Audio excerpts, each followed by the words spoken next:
வணக்கம், என் பேர் ராமகிருஷ்ண பிரகாஷ். நான் 9ஆம் வகுப்பில் படிக்கிறேன். என் அப்பா பேர் சத்யராஜ், அம்மா பேர் Nandi. Course wealth management chapter 11. இப்போ இருந்து கூட பாட்டாக பாட போகிறேன்.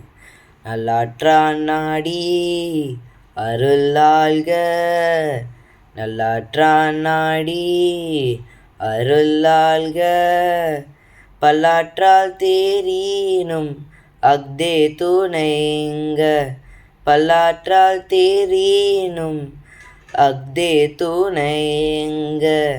நல்லதே எப்பவும் நம்ம நினைக்கணுங்க, நல்லதே எப்பவும் நம்ம நினைக்கணுங்க. நல்லது மட்டும் தான் நற்றுணையாகுமுங்க, நல்லது மட்டும் தான் நற்றுணையாகுங்க. நல்லாற்றான் நாடி அருள் ஆள்க, நல்லாற்றான் நாடி அருள் ஆள்க, பல்லாற்றால் தேரீனும் அஃதே துணைங்க, பல்லாற்றால் தேரீனும் அஃதே துணைங்க. நன்றி.